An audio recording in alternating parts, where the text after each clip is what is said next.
ainda sou uma neófita, uma novata nessa arte de conhecer a mística medieval. Comecei aí a coisa de uns 3 a 4 anos, me aprofundar um pouco mais. Comecei por onde quase todo mundo começa, que é Santa Teresa de Ávila, que me marcou muitíssimo, um poema dela, um trecho dela que li. Falei, bom, eu tenho que conhecer quem é essa figura.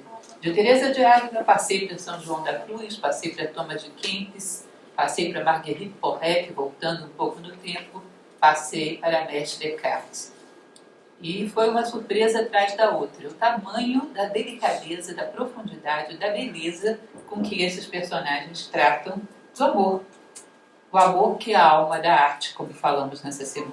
E gostaria de trazer um pouquinho disso para vocês. Talvez passar essa ideia, que não é uma ideia apenas da mística medieval. Nós sabemos que o Oriente exprime isso muito bem também, mas cada um tem o seu jeito, a sua forma de expressar. Eu costumo dizer que a minha grande descoberta, quando comecei a pesquisar a mística medieval, e por que ela faz tanto sentido para a gente, é que, na verdade, o Oriente, para explicar algo, ele explica em 10 palavras. O Ocidente desdobra para 30, porque o homem ocidental não entende com tanta facilidade assim. Essa que é a verdade. Não temos uma mentalidade tão simbólica. Você vai ver o Tao Te Ching, ele toca as coisas de leve, sugere. A narrativa do Tao Te Ching é como uma bailarina. Mal toca a realidade, ela sugere, faz sugestões. E você que se vire para entender o que está sendo dito ali. Porque é muito sugestivo, mas muito pouco explicitativo. Aí você vai para um místico medieval. Ele te descreve de todas as formas que ele consegue, com todos os meios, com todas as imagens que ele tem, para descrever o que é o amor ao divino, que é a fonte de inspiração de todos os amores. E é de uma beleza incrível.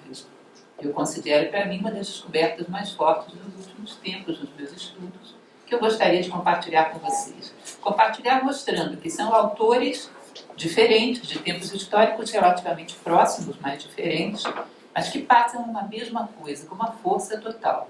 E eu gosto de mostrar isso porque é como se você imaginasse, como exemplifico em algumas palestras minhas, que existe uma árvore no alto de uma montanha. E todo mundo está subindo a montanha para saber o que tem lá em cima. Parece que todo mundo que atingiu uma certa altitude vê uma única coisa e descreve com as suas palavras, do seu jeito, mas você comparando percebe que todo mundo está vendo a mesma coisa. Ele chegou numa altitude para observar Deus, você olha e diz, esse pessoal está vendo a mesma coisa. Estão falando exatamente da mesma coisa. E é um encanto você perceber a maneira como eles expressam os seus sentimentos. O quanto são sugestivos e o quanto te convidam para subir junto com eles. O que eu gostaria de deixar claro hoje, então, é que essa é a minha intenção. A gente pegar carona um pouco nesse voo desses místicos medievais, que são de uma beleza incrível. Vamos lá, então? Alguns, eu já fiz palestras sobre eles, me parece que apenas Thomas de Kempis ainda não, mas virá. Virá a minha palestra sobre a imitação de Cristo, a única obra desse grande mestre, e talvez venham ainda outros que ainda estão por vir. Tá? Mas, por enquanto, uma amostragem de alguns autores suficientes para a gente entender esse espírito. Então vamos lá, conhecer um pouquinho a respeito do amor na mística medieval. Aqui a gente fala de um tipo de amor, que hoje a gente conhece como amor ágape. Alguém já ouviu falar desse amor ágape? É um amor que transcende o material, um amor ao divino, um amor místico, um amor ao sagrado. É um amor que, quando desperta, todos os outros amores são elevados, sublimados, levados à sua melhor expressão. Então é como se fosse o teu teto de possibilidades. Quando você desperta um teto mais alto, todos os sentimentos da casa são puxados para cima. O amor mais simples e mais cotidiano se torna sublime quando você tem ágape, quando você tem esse amor maior, esse amor místico direcionado à unidade. Então, continuando a nossa conversa, má fama de Idade Média. Eu acho que todos nós ainda estamos um pouco traumatizados por ensino escolar, não é? 1000 anos de obscurantismo. A gente ensinou, o professor até simplificava, o meu, por exemplo, simplificava. Dizia, grava que é de 500 a 1500, fica mais fácil. 1000 anos de obscurantismo, como se não houvesse aí nada que tivesse algum valor. Que é bastante absurdo. É claro que não existe uma época histórica destituída de valor. Tem coisas muito importantes e interessantes acontecendo na Idade Média. E hoje a gente já vence esse preconceito, já começa a olhar a Idade Média com outros olhos. Já existem vários especialistas das mais diversas áreas, inclusive na filosofia, que procuram obras de valor aí, que despertam para coisas muito interessantes que aconteciam aí. Aí nós vamos falar de uma das coisas mais belas, místicos de altíssimo nível. Essa era a época em que os mosteiros estavam cheios de monges, de monjas das mais diversas ordens, e mesmo às vezes os mosteiros cheios não cabia a todos aqueles que queriam se dedicar à vida religiosa.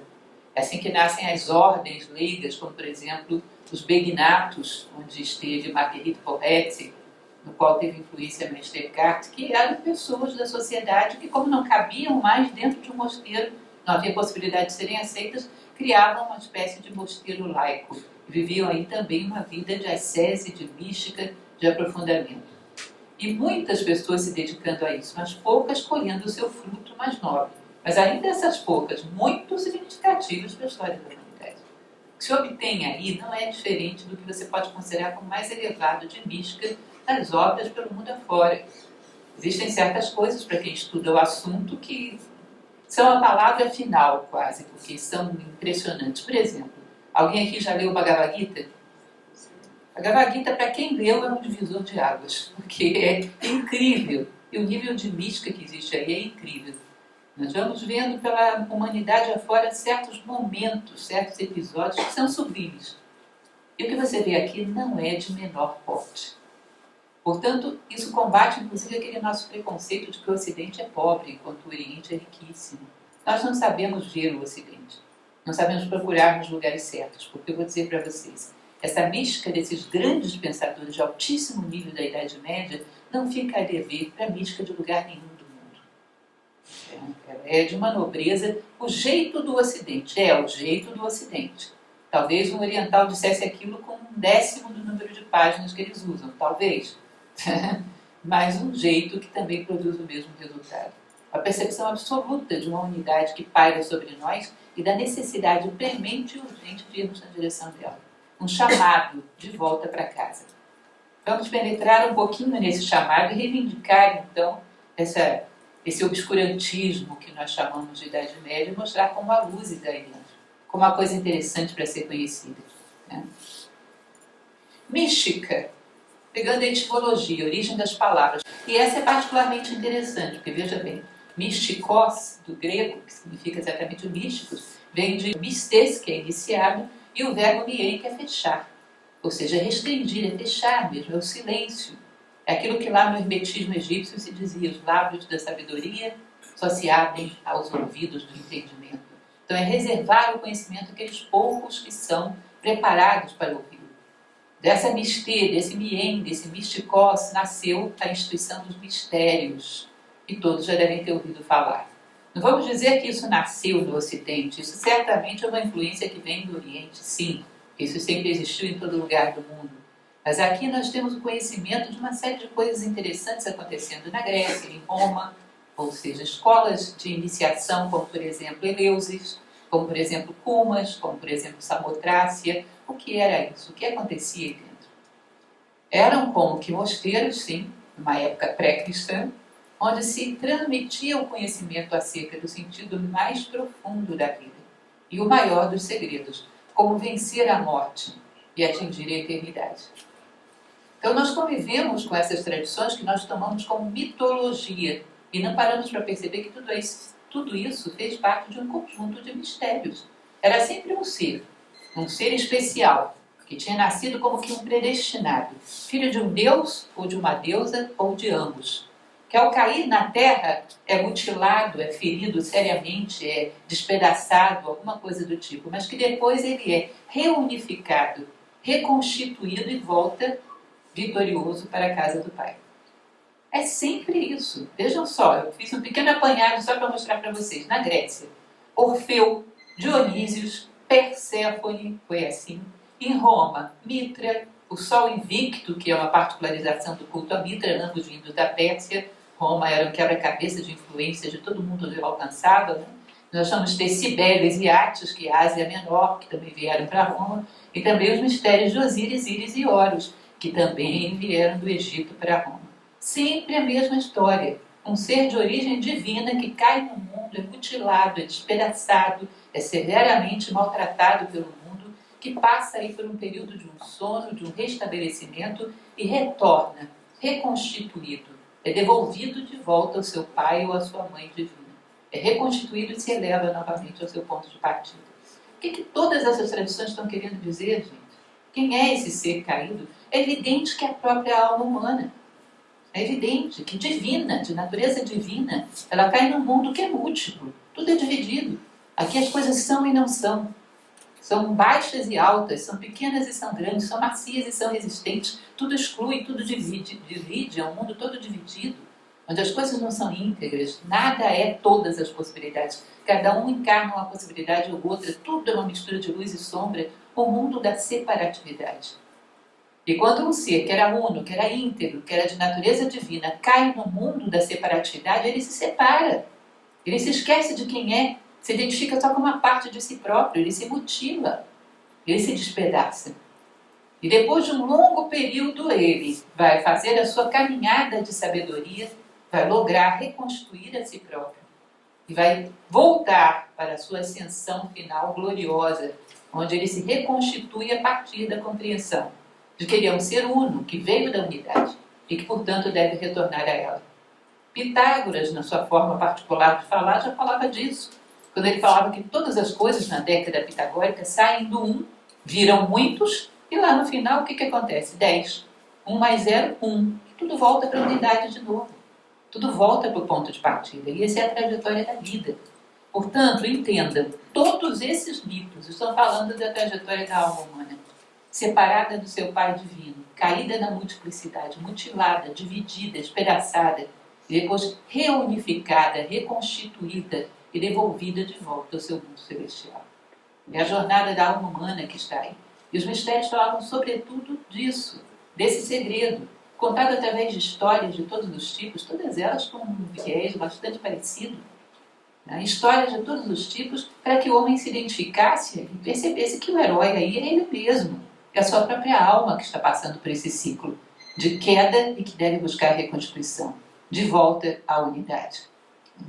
Então, os mistérios tinham como tônica a superação dessa morte ilusória e o encontro da eternidade através da tomada de consciência do ser humano. Nós vamos ver que, então, os místicos ao longo da história seguem mais ou menos essa tônica. O que é que eles querem? Voltar ao uno, voltar a Deus. Eles querem estar no mundo, sendo que quem responde à sua ação no mundo não é mais ele, mas o próprio Deus. Ele quer ser um emissário, um pontífice, de tal maneira que através dele Deus ame, Deus haja, Deus escolha, Deus rejeite, Deus opere no mundo, como se ele fosse uma mera ponte, um pontífice. Ele quer que ele seja reconstituído como parte de Deus, ele quer a unidade. Todos vão bater nesse ponto, todos vão falar disso, de uma maneira ou de outra, sonham, aspiram pela unidade. E sempre a unidade como o próprio Pai, como o próprio Deus. Helena Blavatsky, que todos sabem, é uma autora que eu gosto bastante, tenho muito carinho pela obra dela, ela fala de uma coisa chamada eternidade dinâmica, que ela diz, olha para o cosmos, não é possível que haja por aí outros planetas com vida também, com seres inteligentes, seres pensantes? É possível. E ela diz, olha, em todos esses lugares deve haver seres, mestres, dando a sua mensagem de sabedoria. Eu não sei que língua eles falam, nem sei como eles se expressam, é impossível saber, mas eu sei o que eles dizem. Todos eles estão chamando todos os filhos de volta para a casa do Pai, que é a unidade. Não sei de que jeito eles falam, que som emitem, como eles são, não sei. Mas o que eles dizem eu sei. Todos eles, dos 4 cantos do cosmos, estão chamando os filhos de volta para a casa do Pai, que é a unidade. Não é lindo isso? Ou seja, a mensagem deles eu sei qual é, que não é diferente da mensagem desses místicos que vamos ver hoje. Então, passando adiante, continuando com a nossa conversa. Tônica geral do amor na mística medieval. A figura é uma iluminura que mostra uma mística medieval, Matilde de Mecklenburg. Não vamos falar dela hoje, mas é uma das grandes dessa época. Tá? Então, falamos, amor ágape, um amor que transcende toda a separatividade e deseja voltar a Deus. E ao de voltar a Deus, eleva a consciência do homem para que ele possa amar muito mais no mundo, porque amplia, como se ele desse mais ar, eleva o teto de possibilidades do homem. Esse amor ágape, que é o amor, aquilo que é real, a nenhuma sombra. A única realidade, e não a nenhuma das ilusões que a gente vive no mundo. Isso é o amor ágape. O quão pouco a gente exercita desse amor ágape hoje. Vocês vão ver que as melhores coisas que temos na nossa vida vêm dele. Não é não? Parem para pensar. Os episódios de amor que já tivemos na vida. O amor ele não tem uma característica interessante porque ele vale por ele mesmo e não por nada de material. Por nada de material. Se alguém conversa contigo, dou esse exemplo às vezes nas minhas palestras, e te diz, estou apaixonado por alguém. Aí você pergunta, por que você está apaixonado por fulano? Ah, porque ele ganha muito bem, você já viu o salário dele? O que você vai dizer? Isso é um plano de previdência privada, meu cara, não é amor. Não é isso? Ou se alguém te diz, olha, eu fui muito justo com fulano. Você pergunta, ah, que bonito, por que você foi justo? Porque é uma pessoa influente, vai que depois ela me ajuda em alguma coisa. Você vai dizer, você não foi justo, isso é marketing pessoal. Não é isso? Você percebe que esse amar pelo próprio amor, ser justo pela própria justiça, isso tem cheirinho de amor ágape. Ele é grandioso, ele vale por si mesmo, ele não precisa de justificativas materiais. Ele se impõe por ele mesmo. E as coisas mais nobres e reais da tua vida, pode ter certeza, estão todas elas tingidas de amor ágape. Talvez não tenhamos consciência disso, mas aquela coisa da qual você se orgulha, que enche o teu coração de plenitude quando você lembra, aí com certeza estava o amor ágape. Ele dá um toque de realidade. São os momentos de realidade que a gente tem na nossa vida. As coisas mais verdadeiras foram todas concebidas por ele. Tá? Noção da unidade que transcende o particular. Então perceber que existe uma possibilidade de eu sentir todos vocês e vocês sentirem a todos nós, inclusive a mim, como um único ser. E sentir isso da mesma maneira que eu sinto o macio, o resistente, o áspero e o liso, o quente e o frio, ter uma percepção que não é da pele, não é tato, mas um outro tato interno que desperta em você e você olha de repente para os seres e percebe, poxa, mas são partes de mim. A tristeza deles dói em mim, ainda que eu não saiba da tristeza deles, mas ecoa em mim. A alegria deles ecoa em mim e uma parte dessa alegria vibra nos meus dias, ilumina os meus dias. Inevitavelmente, essas pessoas são parte daquilo que eu sou. Por um momento onde isso não é pura teoria, não é falar bonito. Um momento onde você sente isso como real, você está tendo uma experiência da unidade. E quem de nós já não teve essa experiência? A contramão da nossa sociedade atual e muito das suas tônicas é, porque hoje em dia é competitivo. Você tem que se realizar às custas do outro. Tua vitória é sobre a derrota alheia, não é isso? Mas quando a gente consegue vencer essa lógica perversa da dualidade, e olha para os seres e diz, se todo mundo estiver bem, com certeza eu também estarei. Se todos eles estiverem em paz, com certeza eu também estarei. Quando você sente isso, você está vivendo um momento de unidade. E todos nós temos momentos disso, porque senão não faria sentido nenhum essa palestra. Nem faria sentido nenhum o que esses bispos medievais falaram, porque não teria ninguém capaz de ouvi-los. Vou dizer para vocês, ainda hoje não são tantos assim. Tem pessoas que viveram aí em 1300, alguma coisa, 1200, alguma coisa. Sabe o que é falar para pessoas que viveram, não sei lá, um milênio depois, porque 700 anos depois, muitos deles não são entendidos. Às vezes eu tenho a impressão, por exemplo, estou lendo nesse momento lá no próprio replay O Espelho das Almas Simples, de Marguerite Porret, fazendo uma leitura em conjunto. Às vezes eu fico pensando, gente, esse livro ainda não foi escrito para alguém do meu tamanho, mas para alguém um pouquinho maiorzinho que vem no futuro. Mas eu vou dar a minha contribuição, para que isso possa chegar lá sendo mais entendido. É nítida a impressão. Esses autores, eles falam para quem tem experiência de unidade. E através dessa experiência de unidade é que você conecta com eles e entende o que eles estão dizendo. Portanto, o que eu convido para vocês hoje fazerem aqui comigo é uma experiência de unidade. Para entrar no mundo desses homens. E viveram isso. E não viveram num flash, num instante. Às vezes viveram a vida inteira assim. E é algo incrível a dimensão que uma vida humana pode adquirir. Quando você passa toda a vida considerando a unidade. O que mais? Necessidade de superação da separatividade. Necessidade. É como se você tivesse uma roupa que está apertada. Necessidade de se despir daquilo. De rasgar aquilo, de arrancar, jogar fora. Teu corpo precisa crescer. Dentro de nós existe uma sede de crescimento que é uma coisa incrível. Se você para prestar atenção nela, você percebe que a tua consciência está sufocando, precisa de ar. Essa roupa que você deu para ela não cabe mais. Ela está sufocando. Muito da nossa angústia deve ser dessa consciência sufocando, precisando de mais espaço, precisando de mais ar, precisando de mais liberdade. Essa necessidade de vencer as barreiras, a camisa de força que você prendeu em si próprio. E ir além. Às vezes se manifesta em sonhos. Vocês nunca tiveram essa sensação de estar asfixiado dentro de casa, num sonho, abrir porta, abrir janela, sair para um lugar para respirar, que é agoniado? Eu me recordo que uma vez, já contei isso em várias palestras, eu sonhei que eu estava grávida e não deixava a criança nascer. Me agarrava a barriga, não queria que ela nascesse, era uma dor horrorosa, mas eu não queria, era um medo terrível de deixar aquele novo que vinha nascer. Eu falei, gente, mas que sonho mais óbvio. Demais, né? Demais, óbvio. Evidente que tem algo dentro de mim que está querendo vir à luz, vir à tona. E eu, por medo, não estou deixando. Porque é mais confortável o conhecido. Nós sentimos essa sede. Nós sentimos essa agonia de estarmos presos em tão pouco, sendo que podemos tanto. O que mais? Estado de união com Deus e de serviço à única vontade. Isso é uma experiência um pouco mais rara, mas que nós geralmente já vivemos em algum momento da nossa vida. De olhar para as coisas, olhar para uma situação da vida e dizer o que eu quero disso. E ter uma sensação de que você quer o bem. Você quer o bem de todo mundo ali. Você quer o bem daquela situação. Você quer a melhor solução que beneficia a todos. E você olha e diz, bom, esse querer não é meu. Está vindo de algo maior do que eu. Esse querer que não quer mais nada, não quer ganho, não quer vantagem, não quer humilhar o outro, não quer dar a volta por cima e mostrar que o outro está errado, não quer nada, quer um grande benefício para todos os envolvidos, quer luz para todo mundo. Você olha e diz, gente, esse querer desse tamanho estava onde? Onde estava escondido isso? Eu tenho capacidade de uma vontade desse tamanho? Tem. Por um momento que você deixa que essa luz divina passe por você e venha ao mundo, tua vontade é imensa.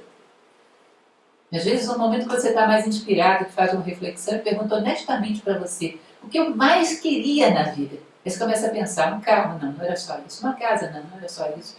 Viajar também não era só isso, não era só isso. Chega um determinado momento que você diz, eu queria luz, mas para todo mundo. Para todo mundo, eu queria luz. Queria sabedoria para todo mundo, queria bem para todo mundo. Você bate aí e você se assusta. Nossa, que coragem de querer uma coisa tão grande. Essa vontade existe dentro de nós. E a possibilidade de servir a essa vontade. Tudo está aí. É uma questão de a gente trazer isso para o protagonismo da nossa vida. Valorizar, juntar todas essas coisas e dizer, isso sou eu.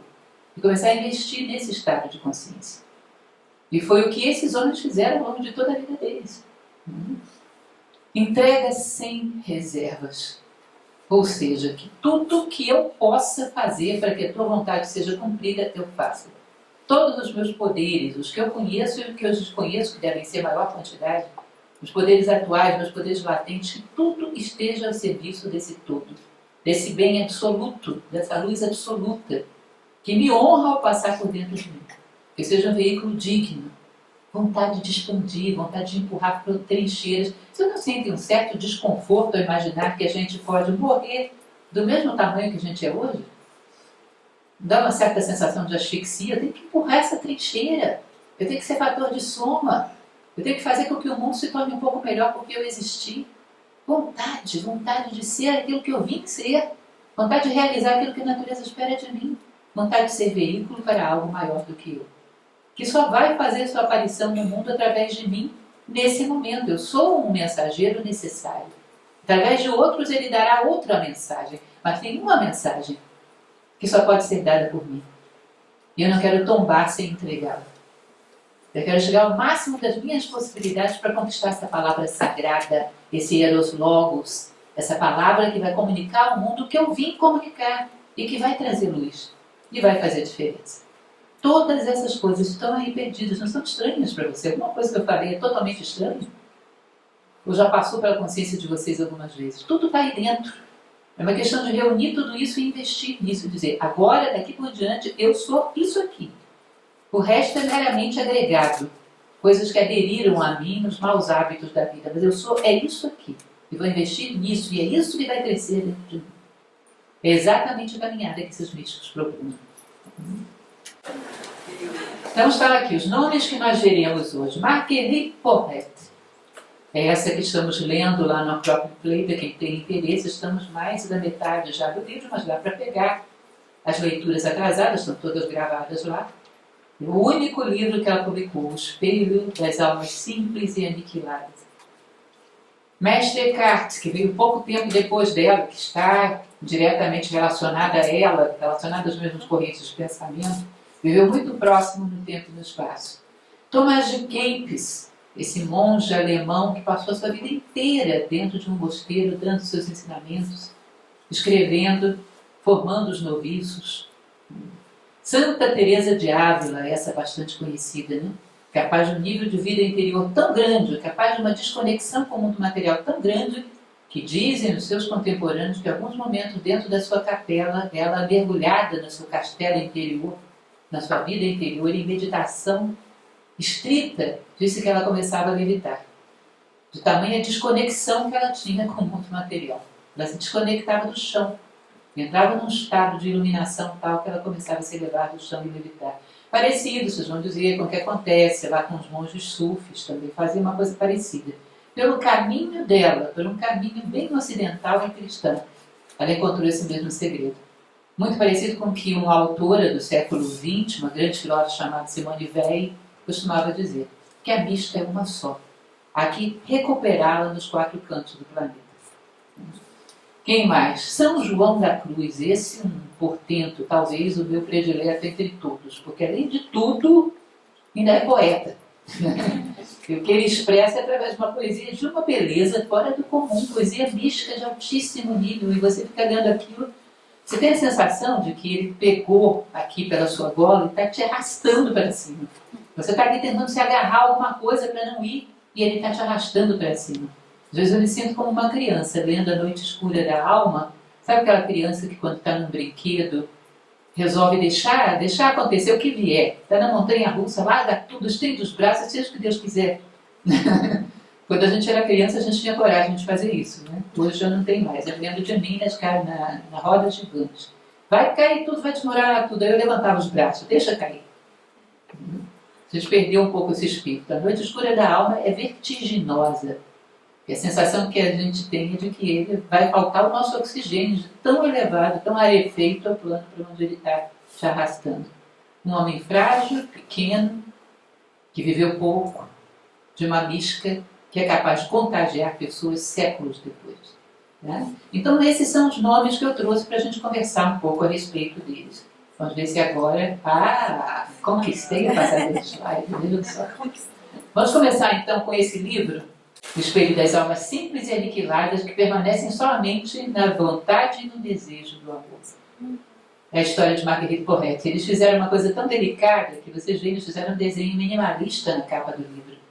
Tem várias línguas se levantando como se fossem folhas, são chamas de fogo. E você percebe que aquela chama central ali é ela, com o coração destacado. Ela é uma chama, ela ardeu nas chamas, ela morreu na fogueira. Ela também é uma chama, só que ela ardia pelo fogo que emanava do seu coração. Mais uma que se diz que a tranquilidade dela ao ir para a fogueira impressionava as pessoas, assustava as pessoas. Uma das coisas que a gente sabe dos espetáculos mórbidos da Inquisição é que as pessoas iam lá para presenciar o sofrimento de quem tinha sido condenado. Por incrível que pareça. E aqueles que se mostravam serenos era uma coisa assustadora, porque mostravam quão grande o ser humano pode chegar a ser, tão confiante em si próprio que ele pode chegar a ser. Né? Marguerite Porete, então, é uma figura que até 1950 ninguém sabia nem que ela existia. Ela foi descoberta por uma pesquisadora italiana que descobriu os autos da Inquisição que mandaram ela para a fogueira. Foi assim que se descobriu um pouco que a gente sabe da vida dela, porque todo mundo achava, atribuía o livro dela a outros personagens, ninguém sabia nem que ela tinha existido.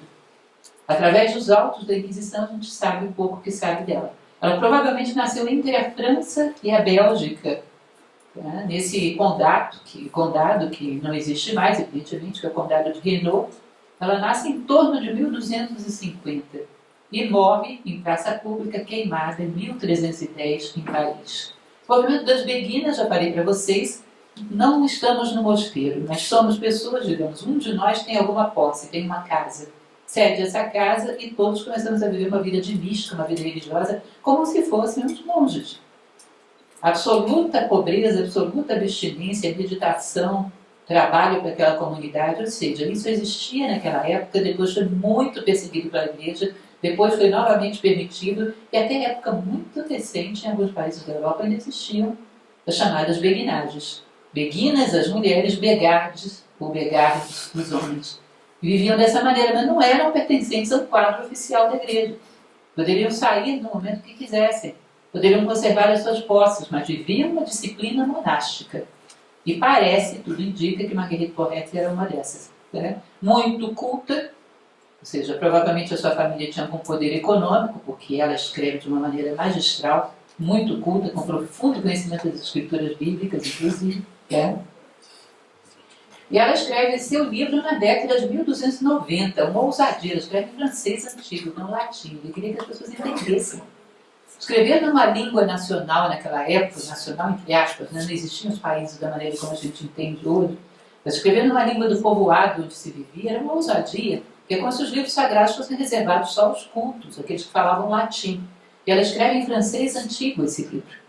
E ela envia para 3 autoridades da época da Igreja Católica, e as 3 aprovam, dizem que o livro é belíssimo, só que um pouco ousado demais. Poderia levar as pessoas a acharem que poderiam dar saltos e ir direto a Deus sem passar pelas virtudes, sem passar pela vida moral, ou seja, poderia causar uma impressão falsa nas pessoas. Mas aprovam. Só que a própria igreja, não. O seu livro é mandado para a Inquisição e ela é condenada e é queimada viva. E os seus livros são queimados em praça pública de tal maneira que se diz que quem portasse um único exemplar poderia ter que se ver também com a Inquisição. E ainda sob uma ameaça como essa, gente, o pessoal guardou o livro. Não é incrível? A percepção que havia ali por trás do terror da Inquisição, não era qualquer um, era a Inquisição, terror da Inquisição. E as pessoas guardaram o livro. E saíram traduzindo para outras línguas, ele foi parar do outro lado da Europa, as pessoas preservaram o livro. Como ela imaginava, quem entender vai preservar. E houve quem entendesse e preservasse. Vejam só, hoje nós temos o quê? 1950 para a ideia de Roberto Livre.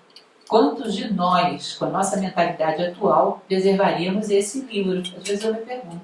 Complexo que só, simbólico que só, exige uma dedicação tremenda para entender. Quem do mundo atual preservaria um livro desse? Nessa época, preservar um livro era copiá-lo na mão.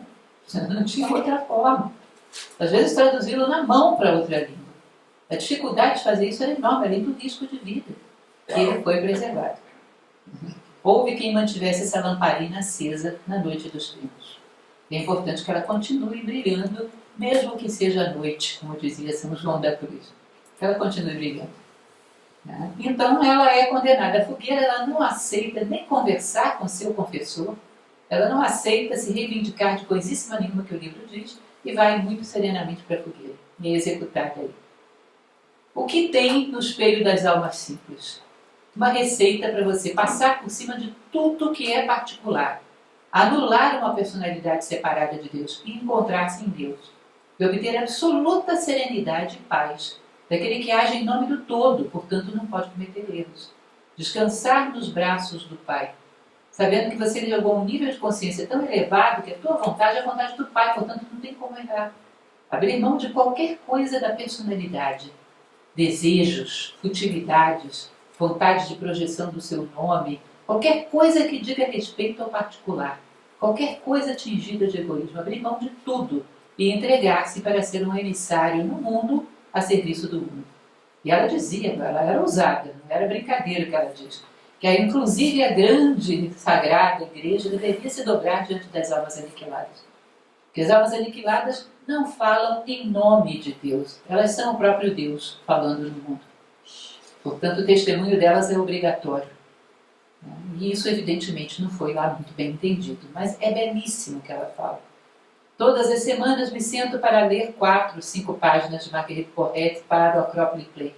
Todas as semanas ela me ensina alguma coisa nova. Às vezes com um nível de dificuldade que me coloca louco. Agora ela vai me enlouquecer, não é possível. Mas ela sempre me ensina alguma coisa nova, é incrível. E aqui eu trouxe para vocês um pouco, a gente fez muito recentemente uma palestra sobre Marguerite Porete, trouxe apenas alguns pensamentos dela para a gente compartilhar. Vejam só, são frases desse livro, que eu recomendo bastante para vocês. Agora, se quiserem ler O Espelho das Almas Simples, acompanhem a leitura comentada, senão é capaz de vocês desanimarem no meio do caminho. Ele não é um livro simples, ele exige um esforço fora do comum, mas é um esforço que é muito recompensado. Vejam só, aqui. Ninguém pode ver as coisas divinas enquanto se mistura e ocupa com as coisas temporais, ou seja, com as coisas que são menos que Deus. Ninguém pode entender as coisas divinas a menos que as olhe com o próprio olhar de Deus. Não significa que você vai deixar de prestar atenção às coisas do corpo, mas significa que você vai vê-las pelos olhos do todo. Imaginem o seguinte, uma pessoa sábia, a maneira como ela vai tratar o seu corpo. Se ela entregasse a condução do seu corpo aos instintos, esse corpo ficaria melhor preservado ou pior? Pior. Que a sabedoria, embora esteja distante do corpo, entende melhor as necessidades do corpo do que os instintos, é evidente. Portanto, vai alimentá-lo adequadamente, de maneira saudável, vai dar a ele o exercício que ele necessita, as horas de sono que ele necessita, sem excesso, não é isso? Cuidado pela sabedoria, o corpo se dá muito melhor do que cuidado pelos instintos, isso é óbvio. Se vocês imaginarem que todos os assuntos particulares do mundo, se olhados pelo espírito, se dariam muito melhor. Seriam muito mais adequadamente tratados. Todos os assuntos, o teu relacionamento particular com fulano, ciclano, beltrano, a tua incapacidade de lutar contra a tua própria cólera, a tua incapacidade de controlar os teus impulsos, os teus desejos, a tua preguiça, tudo seria melhor administrado se olhado através dos olhos do espírito. Não significa sair do mundo e deixar de lidar com as coisas do mundo. Não, é estar aqui. Mas olhar para o mundo com olhos que vêm de fora dele. Mas parece uma loucura, né? Mas é assim que funciona. E pode ser conquistado. Estarmos no mundo olhando com olhos que não pertencem a ele. É exatamente o que ela está querendo dizer. Mas eu sou, diz essa alma, e sem dúvida sou e serei para sempre, pois o amor não tem começo, nem fim, nem limite, e eu não sou nada exceto amor. Por isso ela diz, a alma aniquilada por amor. O que fez com que ela passasse além das fronteiras da separatividade e deixasse de ser, sei lá, 60, 70 quilos de matéria orgânica organizada de uma maneira bonitinha? O que fez com que ela seja mais do que isso? Amor, amor, amor, um amor absoluto. Um amor que vem de uma fonte elevada que banha tudo. Um amor que olha para as coisas e as vê como potencialidade de Deus. Sabe o que é isso? Olhar para tudo, para uma pequena flor e ver ali potencialidade de Deus. Um amor que olha para todas as coisas e vê o seu lado mais sublime, mais divino. É o amor que é capaz de fazer isso com os nossos olhos. Essa alma se dissolveu por amor ao absoluto e a presença do absoluto em tudo. Ela é aquela que reconhece. E como os seres não veem, nós temos dificuldade de ver o divino em nós, não é isso? Uma alma que enxerga, ela nos mostra o divino em nós. Ela nos mostra o nosso futuro, que a gente ainda não vê, ela já vê. Ela nos ajuda a ver. Através dos olhos dela, enxergamos melhor a nós mesmos do que através dos nossos próprios olhos. Portanto, elas são fundamentais no mundo. Elas transcendem uma visão que vem do egoísmo, da separatividade. Elas vão além. Existe um livro que inúmeras vezes já falei dele, gosto muito, que é um livro de Helena Blavatsky, que é A Voz do Silêncio, onde ela fala de uma obra tibetana, que é o livro dos Preceitos de Ouro. E nesse livro dos Preceitos de Ouro existe uma máxima que é o máximo, para combinar. Que ela diz o seguinte, que todos os problemas do mundo, todos, gente, vêm da heresia da separatividade. O que é a heresia da separatividade? Esse nome tão bonitinho, tão chique. Egoísmo. Egoísmo mesmo, daquele dos mais entranhados. Imagina todos os problemas do mundo. Eu já fiz esse teste, desafio vocês. Já fiz esse desafio em várias palestras, ninguém nunca me veio com nenhuma contestação. Pega um problema qualquer, problema econômico, problema político do país, problema da guerra no mundo, problema individual meu, que não me entendo com fulano, ciclano, beltrano, problema das minhas limitações econômicas que não consigo administrar minha vida, qualquer problema. Pega esse problema e sai arrancando as máscaras dele. A última é o egoísmo. O egoísmo está escondido por trás de todos os conflitos que se estabelecem no mundo manifestado. É isso que essa tradição tibetana diz. Portanto, você quer acabar com os problemas? Lute contra o egoísmo, porque é ele mesmo. Não pense que tem outro. É ele. Lutar contra a separatividade é lutar contra o egoísmo. E reconhecer a unidade entre nós, entre a natureza como um todo e a natureza humana.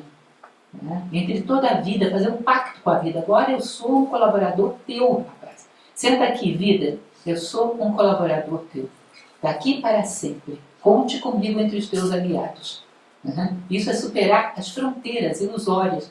Vocês não ficam pensando, quando olham um mapa mundi, hoje eu mesmo olhava um, todo riscadinho com aquelas linhas, fiquei pensando, gente, às vezes quando a gente é criança, a gente tem a impressão que se for naquele país e chegar naquele lugar, vai ver a linha. Não tem linha. Isso é uma ilusão, a separatividade é uma ilusão, tudo é terra, tudo é ar, tudo é planta, tudo é fogo, tudo é vento, tudo é água. Tudo é um único planeta. As mesmas separatividades que a gente pensa que nos iludem, que nos separam aqui, ali, acolá, sou dessa religião, sou dessa raça, sou desse sexo. É a mesma coisa. Não existe essa linhazinha, isso é uma ilusão. Lembrem de Leonardo da Vinci, que quando pinta a Mona Lisa, ele chega à conclusão que linha não existe. Aí ele pinta uma figura que não tem nenhuma linha. Olhem lá na Mona Lisa, não tem. É a chamada técnica do esfumato. As coisas vão se diluindo e se transformando umas nos outros. Não tem linha separando coisa nenhuma. Ou seja, a separatividade é uma ilusão que a gente colocou na nossa mente e vive com ela. E a ilusão bloqueia a nossa visão. Uma vez eu li um texto que eu não tenho a mínima ideia se ele é sério ou não, portanto eu coloco subjúdice. De qualquer maneira, eu achei a história interessante. E diz que quando as caravelas chegaram na América, imagine, caravelas para os indígenas que estavam aqui. Que diabos é esse negócio? E diz que era tão fora das expectativas deles que eles olhavam e não conseguiam enxergar. Porque não esperavam nada parecido com aquilo, não conseguiam enxergar. A mente deles não admitia uma coisa tão bizarra. Portanto, eles não conseguiam ver. E aí chamaram um xamã, porque estavam desconfiados que alguma coisa estranha estava acontecendo, pela ondulação das águas, alguma coisa estranha está acontecendo aí. E o xamã diz que se sentou e ficou ali sentado várias horas, olhando para o mar, preparando-se para quebrar os seus esquemas mentais e ver. Depois de várias horas quebrando os seus esquemas mentais, ele viu as caravelas e avisou que ali vinha alguma coisa estranha. Pode ser que seja só uma historinha para animar a criança, pode ser que não tenha sentido, mas como princípio é interessante, né? Vocês não imaginam que tem um bando de coisa que a gente poderia ver nesse momento e que talvez não esteja vendo por causa dessas linhazinhas que a gente acredita nelas? Parem para pensar, em algum momento nessa vida vai acontecer um encontro como esse de novo? Com essas pessoas que estão aqui, falando desse assunto. Em algum momento a gente volta a se encontrar nesse ponto que nós nos encontramos agora? Nunca mais! Isso aqui é ímpar e irrepetível. Nesse momento, de uma certa maneira, nós somos um. Eu estou nas expectativas de vocês, eu estou nos sonhos de vocês, eu estou nessa ânsia por ver alguma coisa que os leve a saírem daqui melhores. Eu estou em todas essas coisas. Sinto elas em mim, e vocês devem sentir também a minha vontade de passar para vocês a boa nova, não sentem? Transpira. Cada um de vocês deve me sentir. Esse momento ímpar, esse grupo aqui, talvez nunca mais se encontre nessa conformação, dessa maneira, exatamente com essas pessoas. Nesse momento somos um. Se a gente quebrasse as nossas barreiras mentais, veria coisas maravilhosas na natureza. Venceria, por exemplo, a heresia da separatividade. O egoísmo, que é o seu grande operador. Essa alma, diz Amor, tem a memória, o intelecto e a vontade completamente no abismo do ser uno, isto é, em Deus. E tal estado lhe dá o ser, sem que ela saiba, nem sinta, nem queira qualquer outro estado, exceto somente o disposto por Deus. Essa alma enlangueceu de amor. Ela não quer outra coisa que não servir ao divino. Ela se diluiu em amor ao sagrado, de tal maneira que a sua grande realização, a sua grande essência é servir ao sagrado. E isso existe como possibilidade para qualquer alma humana. Dissolver-se no amor ágape, no amor absoluto. De tal maneira que não quer outra coisa que não servir como emissário, como um pontífice, para que a vontade desse ser se faça no mundo. E aí a absoluta paz, como os indianos costumam dizer, o Dharma, é dormir nos braços do Dharma, o braço de Deus estendido sobre o cosmos. Aconteça o que acontecer, você está sereno, porque você sabe que a tua ação foi a mais apropriada e a mais perfeita que poderia acontecer. Porque não foi você que decidiu. Foi algo maior do que você que decidiu através de você. Te deu a honra de te usar como emissário. E isso é a alma aniquilada. E é incrível, porque cá entre nós, não espalhe, deixa eu dizer para vocês, em vários momentos do livro a gente percebe perfeitamente que Marguerite Porete era uma dessas. Ela não está falando de uma coisa que ela ouviu falar, ela está falando do que ela vivia, era a experiência dela. Por isso tão serena diante de uma fogueira. Ela estava vivendo isso, meus caros, pasmem. Houve seres humanos que viveram e que vivem. Isso é passível de ser alcançado. Descrito em primeira pessoa por alguém que estava lá, que era uma alma aniquilada. Isso é um impacto muito forte. Quando eu falo sobre os versos de ouro de Pitágoras, que ele dá um monte de instruções sobre como o homem vencer as dificuldades da vida, lá pelas tantas, eu me recordo a primeira vez que eu li os versos de ouro de Pitágoras, lá pelas tantas ele para e diz, eu juro, em nome daquele que criou o quaternário sagrado, seja meu caro, faz isso aí que vai dar certo, eu juro. Pelo amor amor de Deus, Pitágoras juramentando um negócio é pesado, né? Você tem algo ali de uma concretude, de uma realidade fora do comum. E aqui também Margarida Corrêa dizendo, vai que dá, eu fui, eu estou, né? Eu fiz, dá para fazer assim, eu fiz. E ela honra isso até os seus últimos momentos. Essa alma tem paz em todos os lugares, pois leva a paz sempre consigo. E por causa dessa paz, todos os lugares lhe são convenientes, bem como todas as coisas. Assim, essa alma senta-se sem se mover no trono da paz, no livro da vida, sob o testemunho da boa consciência e na liberdade da caridade perfeita. Tudo o que ela faz é puro amor, é o que ela chama de caridade perfeita. Ela tem o que dar, ela tem realidade. Portanto, ninguém é mais caridoso do que uma alma liberta. Porque quem vive nas ilusões, por muito que seja generoso, dá ilusão, dá o que tem. Quem vive na absoluta liberdade, dá a liberdade. Esse é o grande generoso, esse é o grande caridoso. É o único que tem algo de real para distribuir pelos demais. Continuando, então, essa é a nossa Marguerite Porete. Mas Descartes, que foi um dos que eu falei mais recentemente, aqui mesmo na Asa Sul, para alguns de vocês que sei que estavam aqui. Mas Descartes é muito próximo de Marguerite Porete na história. Inclusive, há quem diga que ele conhecia a obra dela e que admirava ela. Não podia dizer isso de jeito nenhum, porque era fogueira na certa. E ele já foi condenado pela Inquisição sem mostrar nenhuma preferência por Marguerite Porete. Mas Descartes foi um grande mestre que obteve um status tremendo na Idade Média. Era um grande estudioso. Dedicou toda a sua vida aos estudos e à prática dos seus ensinamentos.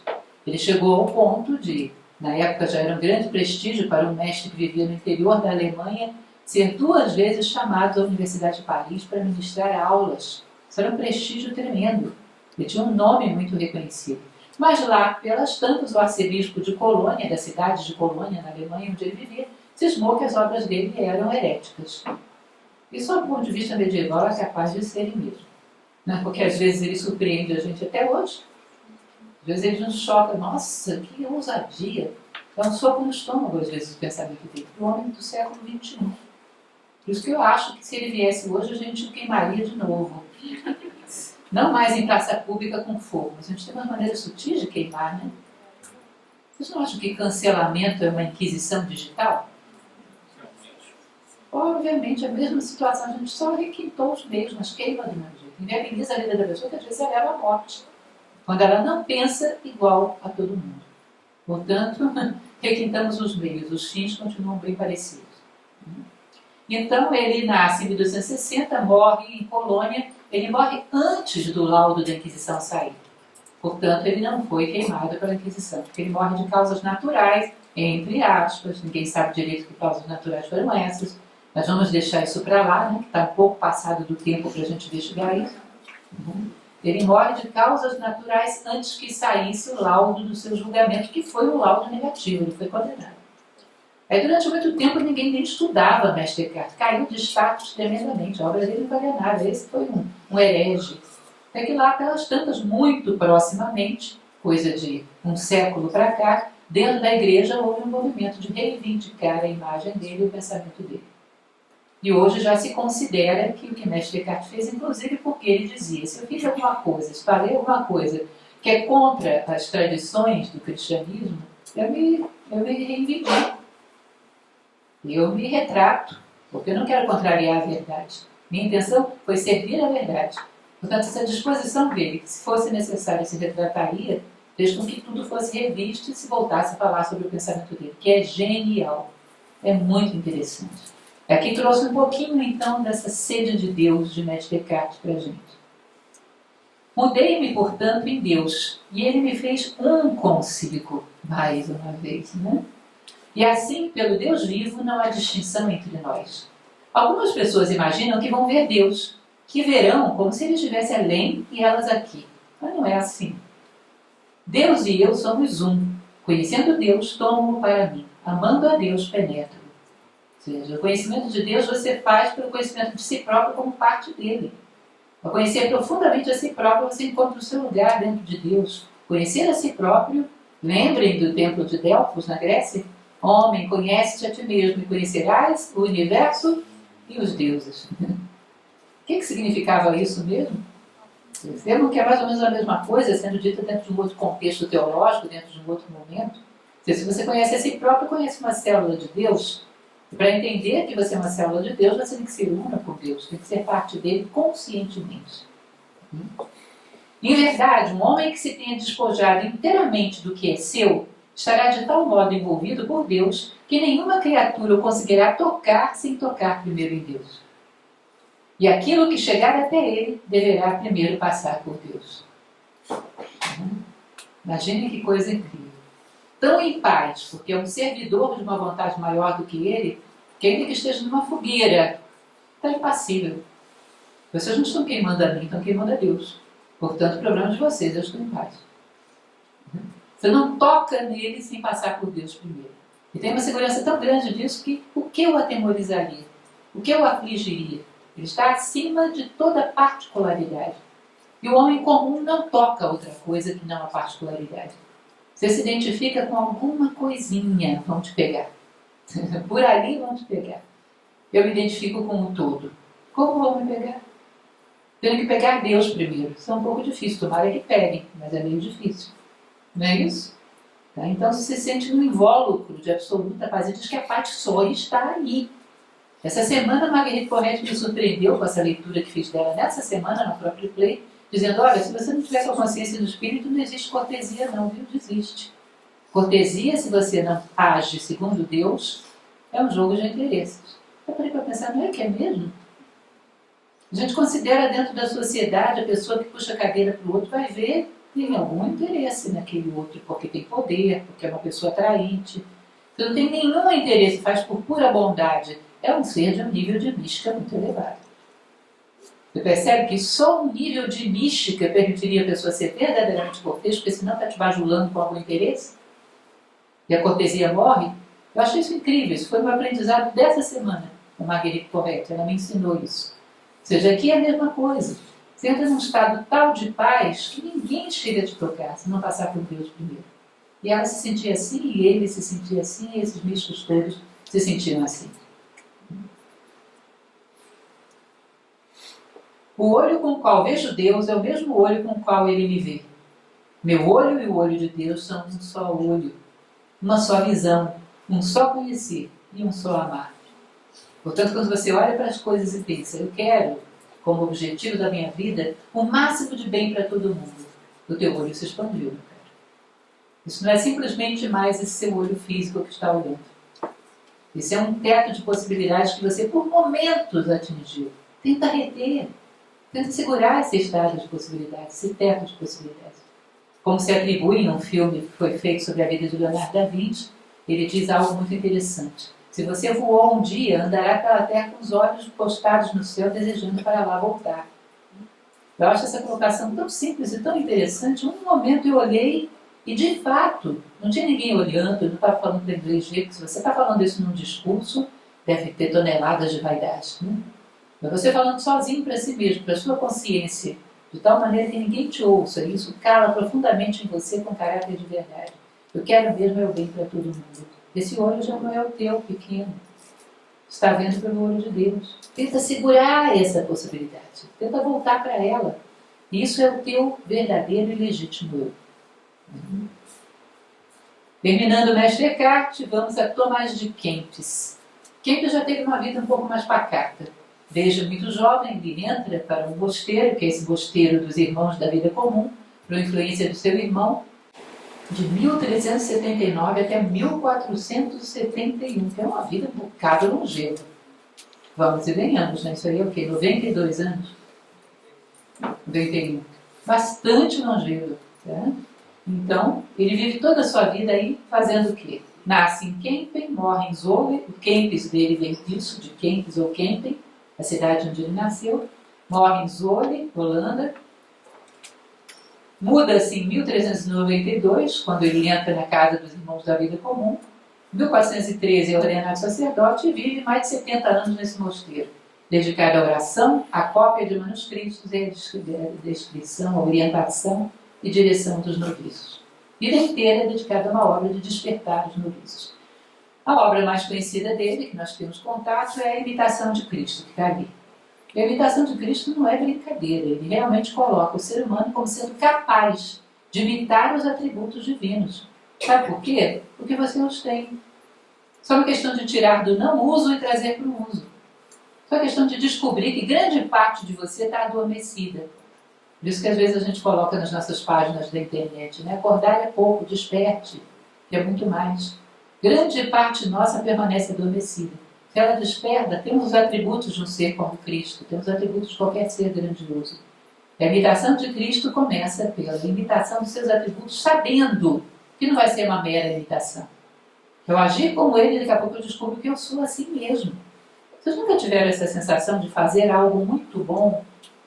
E quando você para de fazer aquilo, você diz, nossa, eu enganei as pessoas, usei uma máscara. Mas pelas tantas você percebe que a máscara você usa quando não está fazendo aquilo. E não quando está fazendo. Nunca tiveram essa sensação? Me recordo de mim mesma, muito garota, 24 anos, começando a dar aula em Nova Acrópole. Eu entrava em sala de aula e aquilo para mim sempre foi um êxtase, uma coisa maravilhosa, arrebatadora. Eu pensava, nossa, que hipócrita que eu sou, né? Porque eu não sou tão entusiasta assim na minha vida comum.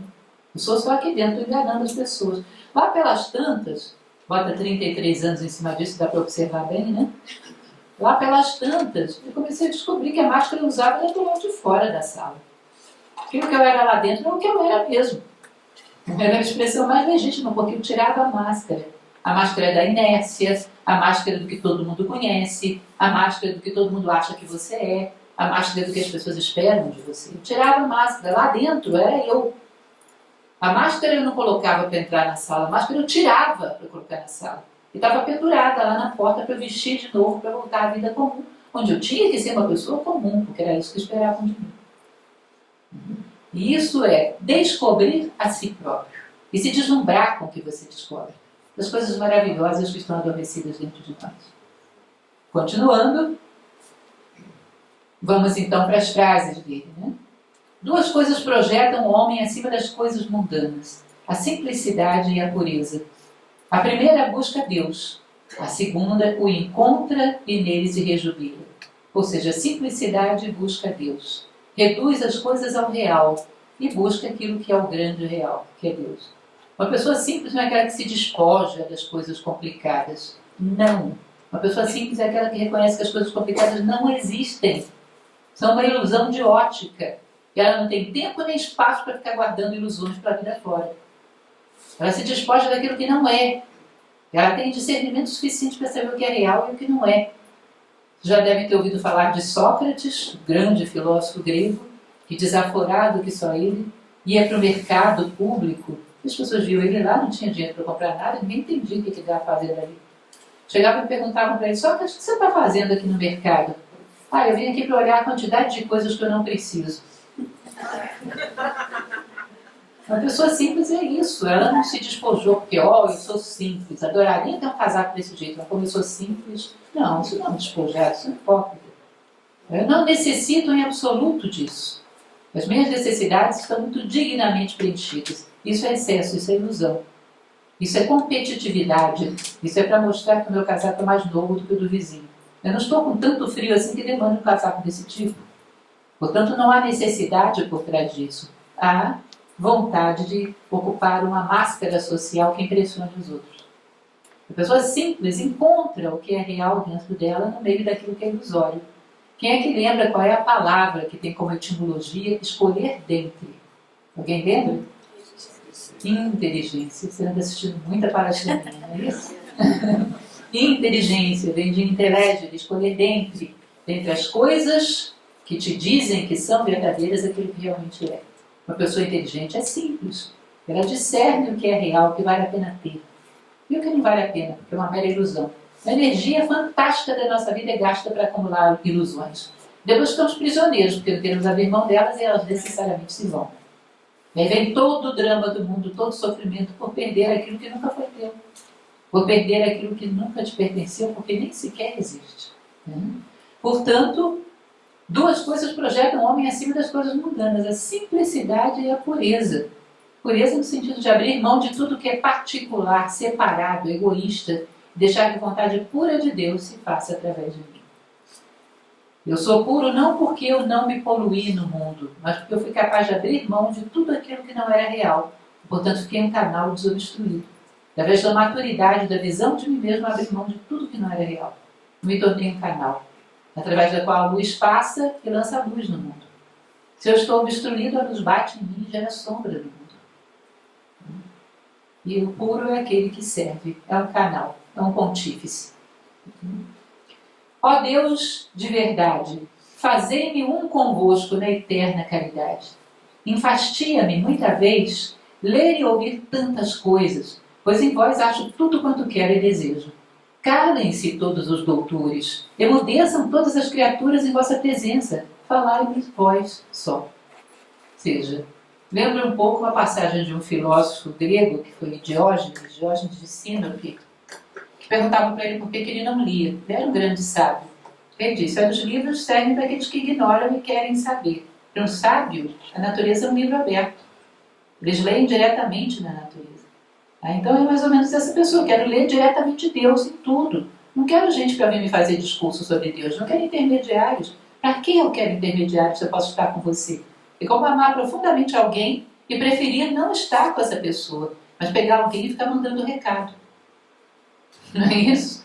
Agora vejam que isso é delicado de ser dito, porque havia toda uma instituição montada em cima disso, de mandar recados para lá e para cá de Deus. Ele fala do contato necessariamente pessoal, do contato necessariamente direto, o contato com Deus sem intermediários, sentindo Deus como uma parte de você mesmo e você como uma parte dele. Um ser só, que se reencontra em apertado abraço. Aquele que avalia as coisas pelo que elas são e não pelo juízo e conceito dos outros, esse é o verdadeiro sábio, ensinado mais por Deus do que pelos homens. O verdadeiro sábio, ele é tão puro que ele tem discernimento, ele vê as coisas como são. Portanto, ele não examina as coisas por aquilo que os outros dizem. Que coisa atual danada. Por que eu penso tal coisa? Porque todo mundo disse. Eu aposto com vocês, se você pega uma pessoa e ela tem uma opinião, e você joga ela no meio de várias pessoas que pensam diferente, depois que o quinto disser para ele que aquilo que ele pensa é uma besteira, ele já está mudando de ideia. Talvez não chegue nem ao quinto. Porque é tudo muito superficial, a gente não tem raiz na nossa visão. Então qualquer um toma.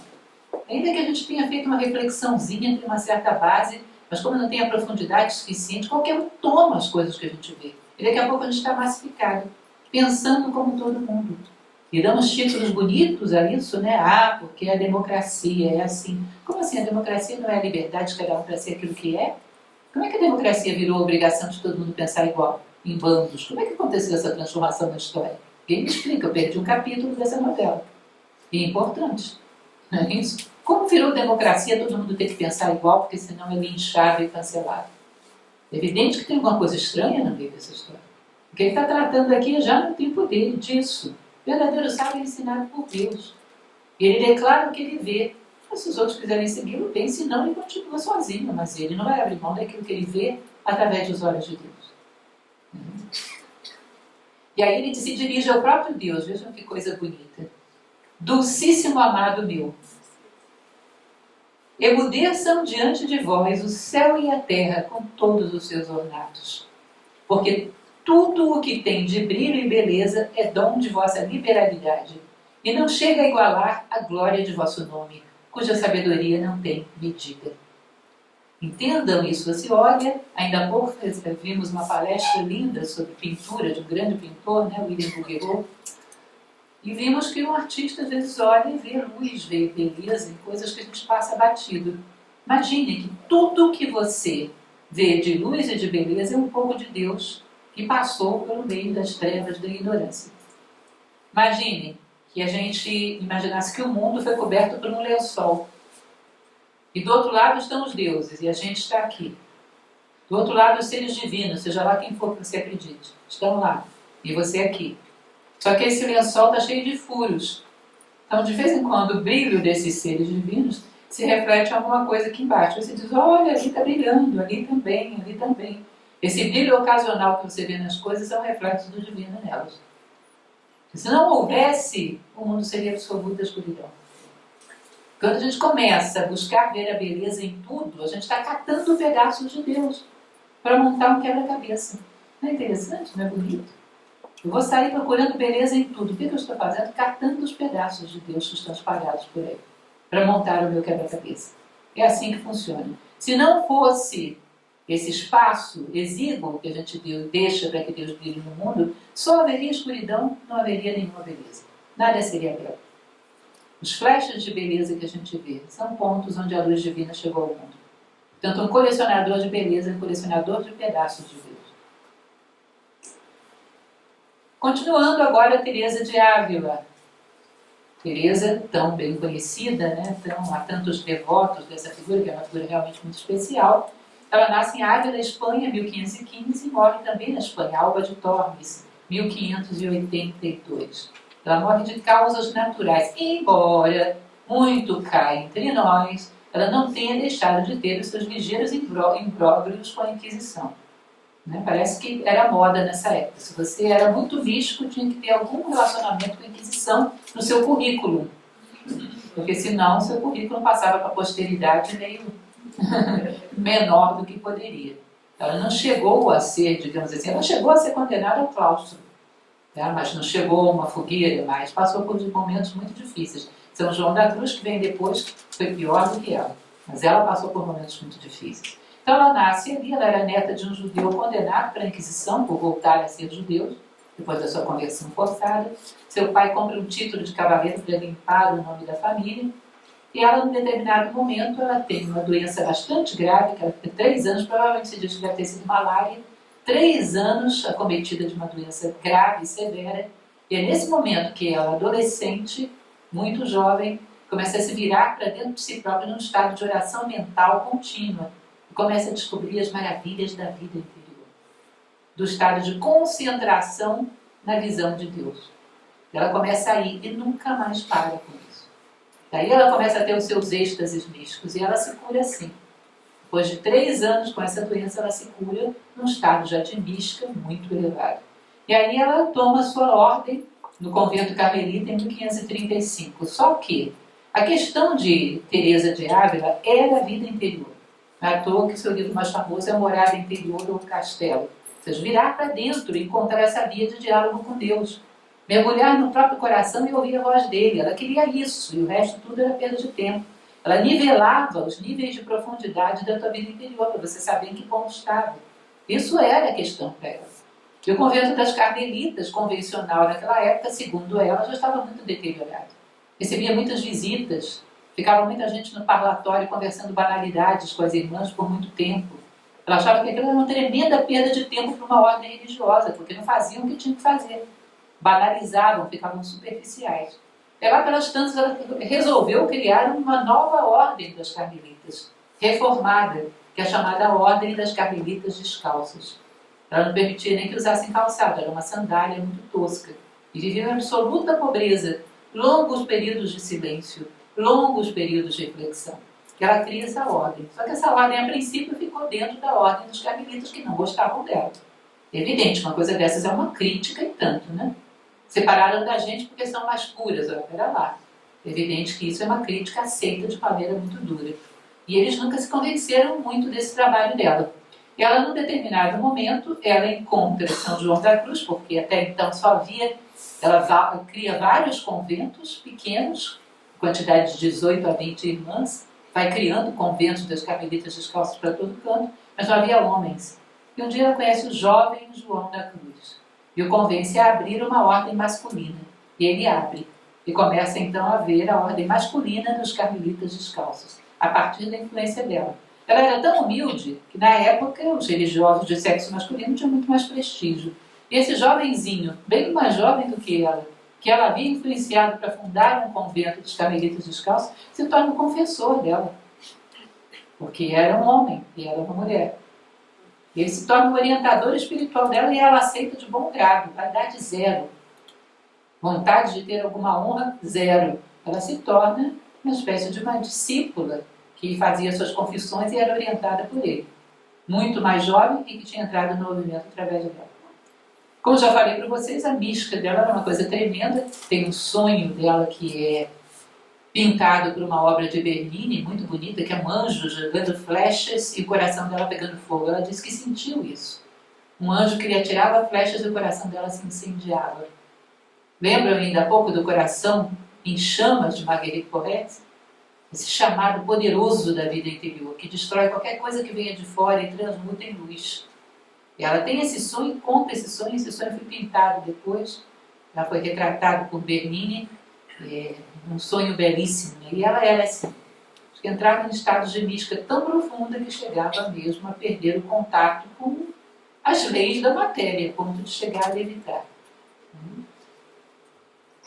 E ela toma ordem, então, em 1535, funda o Carmelo Reformado em 1562, em 1576, aí o antigo Carmelo não reformado, impôs a ela uma regra de silêncio. Ela tinha que se recolher em um dos mosteiros dela, em um dos conventos, e ficar calada lá sem falar com ninguém. Parar de espalhar os conventos pelos 4 cantos. E ela faz isso, de 1576 até 1579. Até de tantas cartas que ela escreve para o rei, de tantas pessoas que interferem a favor dela, acaba sendo liberada para que ela continue a sua missão. Quando ela morre lá em 1582, já estava andando para lá e para cá para o mundo, porque eles andavam, não era brincadeira. João da Cruz, o que ele andava não era brincadeira. Teresa de Ávila, já idosa, andava e fundando mais ordens, orientando as que já havia. Ela termina a sua vida assim, em pleno ofício, fazendo aquilo que lhe correspondia. Um pouquinho das ideias dela, para a gente ver qual o recado que ela deixou para a gente, sempre dentro da mesma lógica de buscar a unidade, transcender a separatividade, encontrar Deus em nós. Sempre a mesma tônica.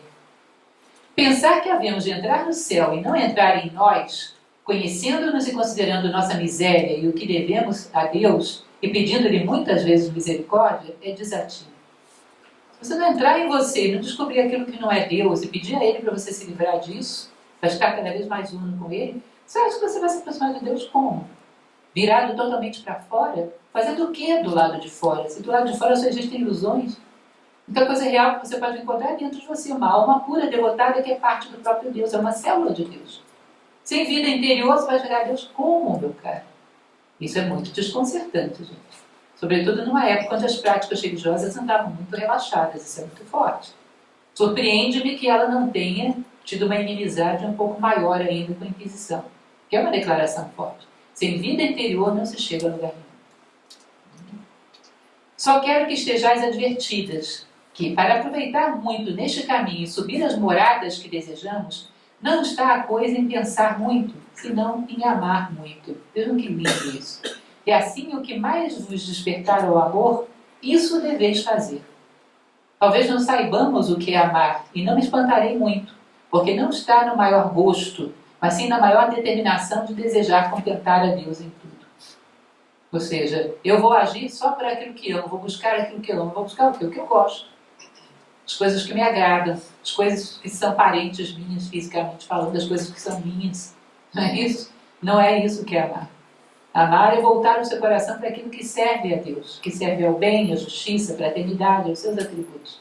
Voltar o seu coração para isso e percebendo a necessidade que as coisas têm, amá-las imediatamente.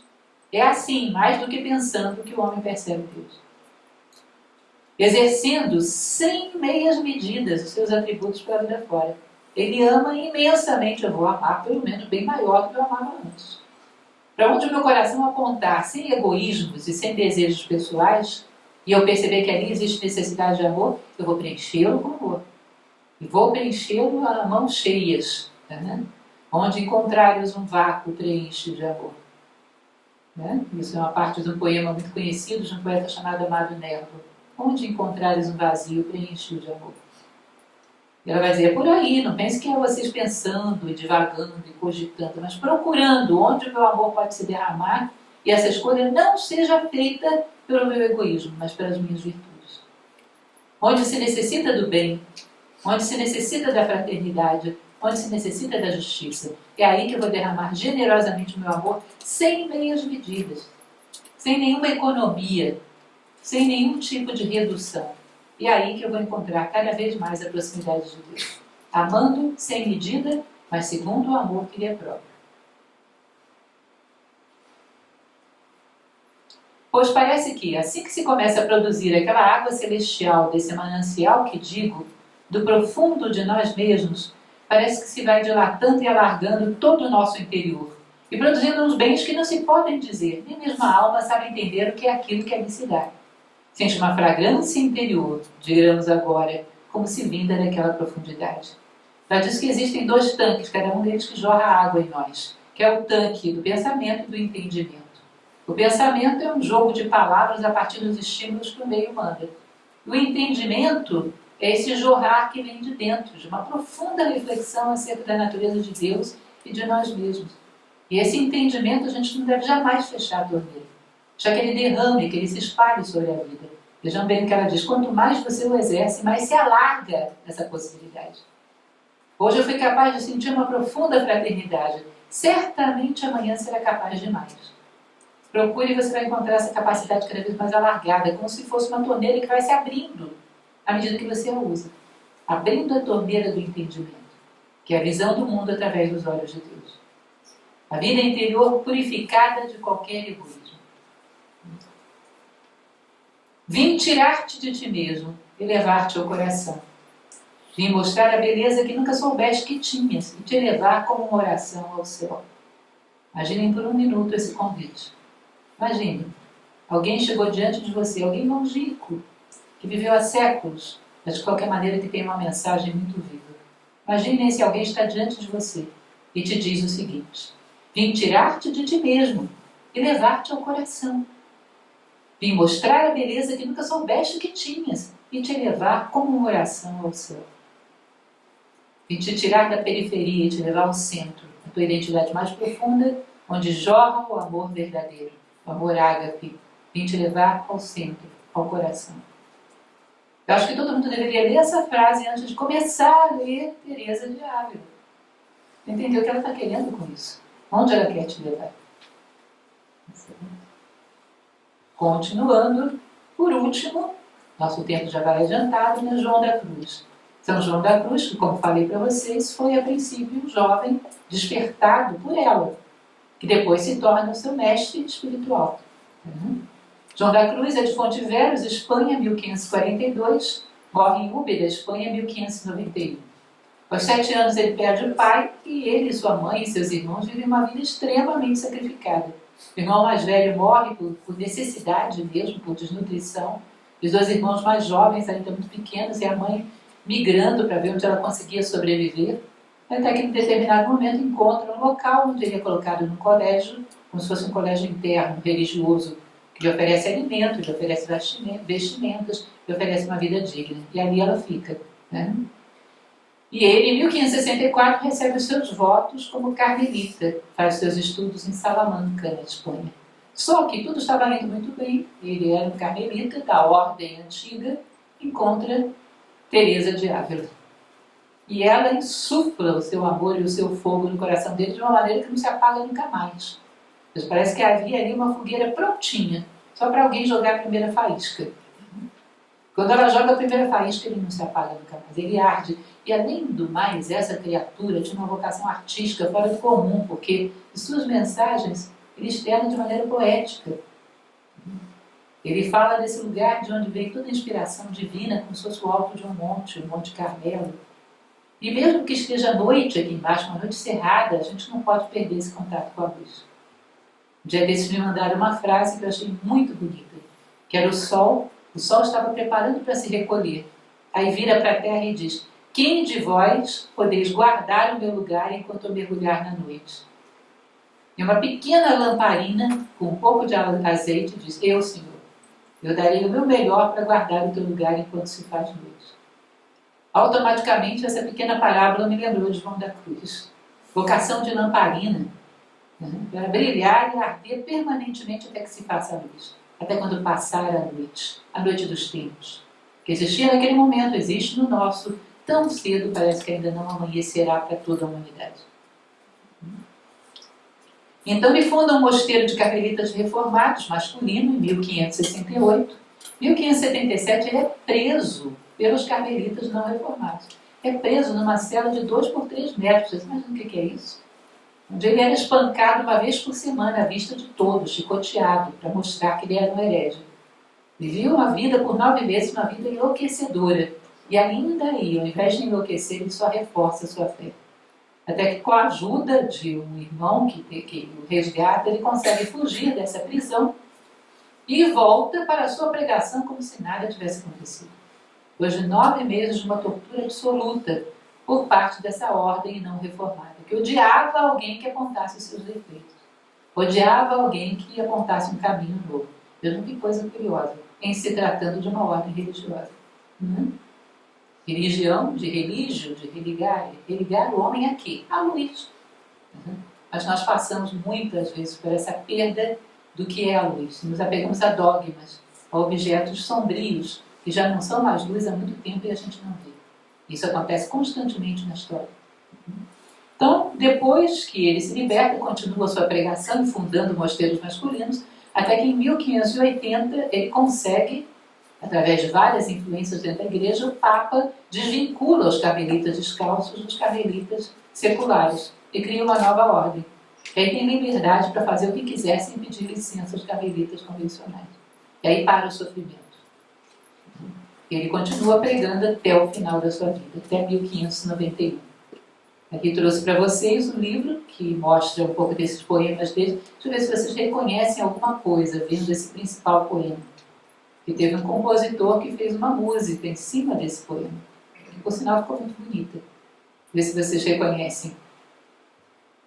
Aquela eterna fonte está escondida, mas sei bem onde tem sua guarida, mesmo de noite. Sua origem não a sei, pois não a tem, mas sei que toda a origem dela vem, mesmo de noite. Lembram alguma coisa? Água Viva, de Raul Seixas, né? Ele fez com Paulo Coelho, inspirado nesse poema. Na verdade, não é inspirado, eles eram idênticos, só deram uma métrica para cantar. Mas a Água Viva é baseada nesse poema de São João da Cruz. João Jefferson, essa fonte de luz que está lá no alto do monte, lá no plano espiritual, que você tem que manter contato com ela mesmo que seja noite aqui embaixo. Você tem que manter a luz acesa na noite dos tempos. Aquela que garante que as coisas aqui embaixo não se percam, não se destruam na obscuridade. Não deixem de ser aquilo que são em essência. Não percam a sua luz fundamental. E aí ele faz essa belíssimo poema. Vejam só, desde o início novamente. Aquela eterna fonte está escondida, mas bem sei onde tem sua guarida, mesmo de noite. Sua origem não a sei, pois não a tem, mas sei que toda a origem dela vem, mesmo de noite. Sei que não pode haver coisa tão bela, e os céus e a terra bebem dela, mesmo de noite. Toda a beleza, toda a vida que está aqui vem de lá. Sua claridade nunca é obscurecida, e sei que toda a luz dela é nascida, mesmo de noite. Se há luz no mundo é graças a essa fonte. Sei que são caudalosas suas correntes, que céus e inferno regam, e as gentes, mesmo de noite. Ou seja, tudo que a gente toma aqui como luminoso, como obscuro, tudo deve a sua existência a essa fonte. Nada existe fora dela, mesmo na noite dos tempos. Aquela eterna fonte está escondida neste pão vivo para dar-nos vida, mesmo de noite. É muito bonito, gente. É muito bonito. Ou seja, eu tenho conexão com uma fonte que ninguém vê, está no alto do montanha. É pura luz, mas ela me ilumina mesmo de noite. Ela é a lamparina que eu guardo acesa mesmo de noite. E todas as lamparinas que existem no mundo tiram a sua luz dela, mesmo de noite. E se não fosse ela, a escuridão dominaria o mundo e não haveria mais reverso, não haveria mais retorno. E há que encontrar essa fonte no alto daquele monte, mesmo que seja à noite. Aqui um outro poema dele, vejam que coisa linda. Muito parecido com aquilo que lá atrás Mestre Eckhart diz, que Thomas de Kempis diz. Não queiras enviar-me mais mensageiro algum, pois não sabem me dizer o que desejam. Está falando com Deus. Não me mande mensageiros, vem em pessoa. Não queiras enviar-me mais mensageiro algum, pois não sabem me dizer o que desejam. Não queiras, doravante, que te conheça tão por medida destes mensageiros de notícias e sentimentos que me dão de ti, tão distantes e alheios ao desejo que minha alma tem de ti. Ou seja, o desejo e os sentimentos deles, o que eles percebem de ti, que é muito pouco, eu preciso de luz pura, eu preciso de um contato direto. Eu preciso me descobrir dentro de ti, eu não quero intermediários. Não me mande mais intermediários. Eu preciso de um contato direto. Peço-te, pois, que de hoje por diante não me envies essas notícias distantes. Se até aqui pude passar com elas, por não te conhecer nem te amar muito, agora a grandeza do amor que há em mim já não pode satisfazer-se com esses recados. Não quero recados de intermediários, eu quero um contato pele a pele contigo, de tal maneira que eu perceba que essa pele que nos separa é uma ilusão. Não existe, que nós dois somos um só. Coisa alguma da terra ou do céu pode dar à alma a notícia que ela deseja ter de ti. Em lugar, pois, desses mensageiros, sê tu o mensageiro e a mensagem. Ou seja, toca-me, mostra-me a tua absoluta realidade para que eu descubra a minha absoluta realidade, que é idêntica à tua, e sejamos um só. Imaginem um monge, muitas dessas coisas ele escreve inclusive no seu período na prisão. Não reconhecido por ninguém, obscuro, pequeno, mas com a sensação dessa de que ele pode se unir a Deus sem intermediários. Pode se fundir no coração de Deus e se tornar um só. Que nível de identidade é esse, gente? Que nível de autoconhecimento é esse? Convém saber que Deus habita, escondido e silencioso, dentro da substância de todas as almas. Aí reside o amado, muito secretamente. E seu abraço é tanto mais aconchegante, quanto mais pura e solitária se acha a alma de tudo que não é Deus. Pura e solitária dos egoísmos, das paixões, dos caprichos, das vaidades, pura e solitária de tudo que é ilusório. Quanto mais ela se sente assim, e às vezes se angustia por se sentir assim, é quando ela está mais preparada para receber a tua visita. E perceber que essa pureza dela é o estado legítimo dela, no qual ela e tu são uma coisa só. Muitas vezes, quando temos situações como a própria pandemia, que nos obrigam a ficar um pouco mais recolhidos, é uma tortura, né? A solidão é uma tortura. Nós estamos acostumados a estarmos conosco mesmo. Temos que ter alguma coisa que nos puxe para fora. Já viram aquelas pessoas que quando estão em casa, a vizinhança inteira sabe quando elas estão sozinhas? Liga a televisão, liga o som, ainda vai para o telefone e fala alto. Ela precisa ser puxada para fora. Tem pavor do encontro consigo mesmo. Imagine o contrário disso, ter a vertigem de encontrar a si próprio. E saber que quanto mais puro, simples e profundo é esse encontro, mais próximo de Deus se está. Sintetizando tudo que vimos, para vocês me dizerem se isso é ou não é o amor de uma das maiores purezas que a gente possa contemplar na vida. Se isso é ou não é uma forma de arte. Talvez a mais sublime de todas, a arte de viver. Mística como conectar e sacralizar. Ao conectar com Deus, eu sacralizo toda a minha vida. Sagrado como função de dar sentido. Todas as coisas que eu faço em torno do Uno, em nome do Uno, têm sentido na minha vida. Não são perdidas, não são casuais. Não me provocam outra coisa senão paz. E a paz absoluta, a serenidade de estar nos braços de Deus, é a felicidade absoluta que nos corresponde como seres humanos. E a unidade como plenitude. Plenitude que podemos sentir, todos nós queremos ser plenos, queremos ser felizes. A plenitude que podemos sentir é quando descansamos nos braços do Uno, sabendo que a nossa vida soma, a nossa vida faz diferença, a nossa vida agrega valor, porque a única fonte de valor que existe se manifesta através de nós. E isso não é uma experiência estranha nem exótica. Todos nós temos as sementes disso dentro de nós. E educar, palavra educar, educação vem de eduzir, eductio, eductiones, trazer à tona essa semente de unidade que existe adormecida dentro de nós. Que nós saibamos educar a nós mesmos e trazer à tona essa semente de unidade que nos tornará plenos, que nos tornará verdadeiros seres humanos. Isso é basicamente o que eu tinha para trazer para vocês. Espero que equivala a uma experiência, que possa equivaler a uma experiência, que possa trazer a vocês um momento de reflexão, que possa trazer a vocês algo que os leve a pensar duas vezes quando perguntarem quem sou eu. Que isso equivale a um momento de vida interior. Se assim for, valeu o tempo que estivemos juntos. Muito obrigada. Aí eu abro para perguntas.